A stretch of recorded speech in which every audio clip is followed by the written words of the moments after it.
Salam Pak Bambang, saya mau izin bertanya, kemana Yesus ketika berumur 12-30 tahun? Mohon pencerahannya. Yesus itu orang Yahudi.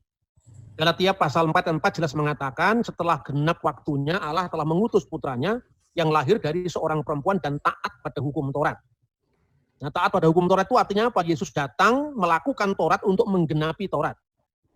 Sebagai anak orang Yahudi yang menggenapi Taurat, tentu Yesus mengalami usia-usia yang penting dalam pendidikan sistem Yahudi pada zaman itu. Kenapa kita banyak mencatat umur 8 hari? Karena umur 8 hari itu usia penyunatan, yaitu Brit Milah. Ya, makanya dicatat umur 8 hari karena dia disunat. Orang Yahudi itu diberi nama pada hari ke-8. Perhatikan, apa gereja tidak melestarikan itu? Siapa bilang tidak melestarikan? Karena Anda tidak tahu saja. Yesus itu lahir tanggal 25 Desember. Ya, tahun 749 setelah berdirinya kota Roma. Itu konversi kalender Julian yang kemudian dilanjutkan Gregorian dari penetapan abad kedua. Tahun 189 aslinya tertulis dalam Koptik di Didaskalia Apostolorum. Tapi kenapa Yesus lahir tanggal 25 Desember kok tahun barunya 1 Januari? Kenapa? Karena permulaan hari itu dihitung dari 8 hari. Itulah saat penyunatannya Yesus. Makanya kalau di gereja ortodok 1 Januari yang dikenal dalam kalender Julian itu adalah hari sunatnya Yesus. Brit Milah tadi. Itu diperingati. Nah, hitung 25, 26, 27, 28, 29, 31, 1, 8 hari. Ngitungnya bukan seperti kita, kalau dihitung kan kita ini kan 3 hari, 3 malam dihitung 3-24 jam, tidak. Tanggal 25 dihitung 1, 26 dihitung 1. Akhirnya jatuhnya 8 hari tanggal 1 Januari. Terus kedua, kenapa Yesus umur 12 tahun? Diceritakan karena itu usia bar mitzvah. Bar mitzvah itu usia di mana anak seorang Yahudi saat itu menerima hukum Taurat. Kenapa baru muncul 30 tahun? Baca di kitab Imamat, kitab bilangan. Pilihlah mereka-mereka yang usianya 30 sampai 50 tahun karena mereka baru muncul di depan umum itu ketika usia 30 tahun dan usia purna untuk pelayanan itu 50 tahun. Makanya usiamu belum 50 tahun, bagaimana kamu mengatakan hal itu? Abraham melihat hariku dan seterusnya itu loh. Nah, terus kemana Yesus? Ya nggak kemana-mana, dia di Nazaret saja. Kenapa? Alasannya banyak. Pertama, metode pendidikan Yahudi itu disebut pertama Bet Sefer. Bet Sefer itu namanya rumah kitab. Itu mirip kalau orang Islam ngaji. Usia 6 tahun, 5 atau 6 tahun itu mulai diajari. Alef, Bet, Gimel, Dalet itu seperti orang Islam. Alif, Ba, Ta, Sa, Jim, Ka, Ho, Dal, Za, Ro, Za itu mulai usia 5 tahunan. Kan gitu kan? Nah, setelah itu pada usia Bet Sefer itu, orang dipersiapkan untuk apa? Bisa membaca Shema, ayat-ayat pendek dalam kitab suci setelah dia tahu. Shema Yisrael, Adonai Elohenu, Adonai Echad. Kemudian baca Bersit, ya, kitab Kejadian 1 itu dihafal. Setelah dia teksnya lancar. Bersit bara Elohim et hasamayim ve'et sa'aret ve'aret hayyeta tohu wa pohu we'hosek alfenete hom berwah Elohim merakefet alfeni hamayim dihafal. Ketika usia Bet Sefer dia sudah membaca teks-teks pendek dari Taurat dan Nabi-Nabi, bandingkan dengan pendidikan Islam. Usia seperti itu anak sudah mulai baca turutan, ayat pendek, juz amma, inna a'toina kal kausar fasolli li rabbika wankar inna saniyaka wal abtar. Shema Yisrael, Adonai Elohenu, Adonai Echad. Setelah dia lancar baca Taurat, teks-teks pendek tadi, masuk dalam jenjang kedua.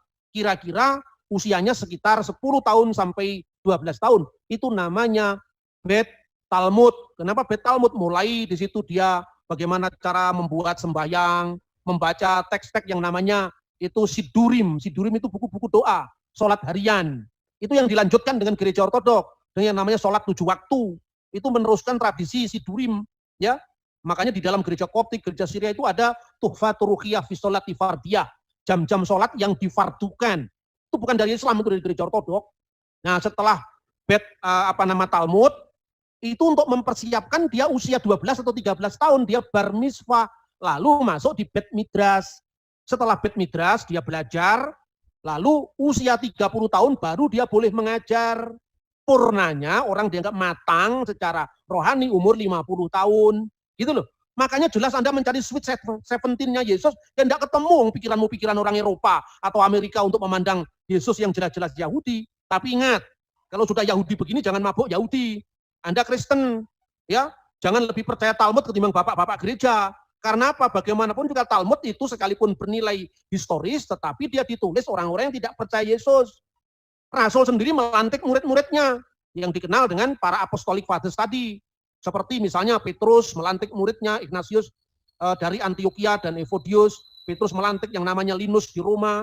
Andreas melantik orang di Konstantinopel. Itu punya kesinambungan sejarah yang disebut khilafah rasuliyah atau suksesio apostolik. Ini metode pembuktian bahwa ajaran yang diberikan Konsili Nikia, Konstantinopel, Efesus, dan seterusnya tidak berbeda dengan apa yang diajarkan Ignatius dari Antioquia. Ignatius tidak berbeda dengan diajarkan Rasul Petrus dan seterusnya.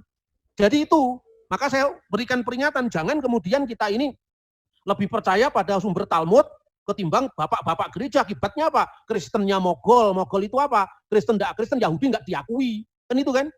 Nah, seperti zaman dulu londo burung Jawa tanggung. Jawa wis ra iso nembang, londo ra diakoni karena ora gawe sepatu. Ini yang terjadi pada zaman kekristenan yang kehilangan identitas karena kita tidak yakin dengan keyakinan kita sendiri, itu satu. Kedua, terjadi pergeseran ketika Bait Allah hancur. Tahun berapa? Tahun 70 Masehi, tepatnya tanggal 5 Agustus.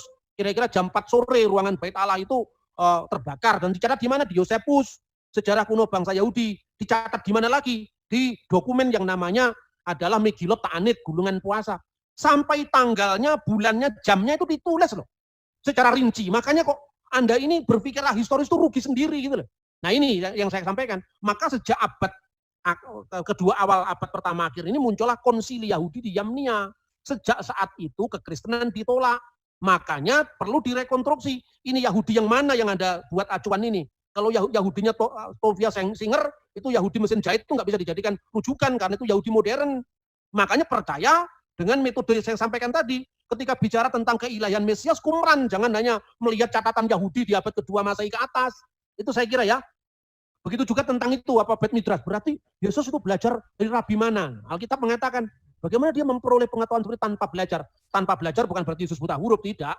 Dia tidak belajar menurut metode para rabi yang sudah muncul aliran-aliran kerabian. Yesus punya hikmat langsung dari surgawi, tetapi secara manusia dia tetap melalui jenjang-jenjang pendidikan sama seperti orang Yahudi yang lain. Itu artinya tunduk pada hukum Taurat dalam Galatia 4 ayat 4. Dan pada zaman Yesus secara arkeologi Beit Midrash belum terpisah dari sinagogi lokal. Terpisahnya Beit Midrash dengan sinagogi lokal itu sejak abad kedua. Mulai nanti muncul aliran-aliran Tiberias, aliran Yerusalem itu abad kedua ke atas. Itu saya kira ya. Terima kasih. Oke Pak Bambang, penjelasan Anda sangat mencerahkan dan menguatkan iman kami. Terima kasih, Tuhan Yesus memberkati.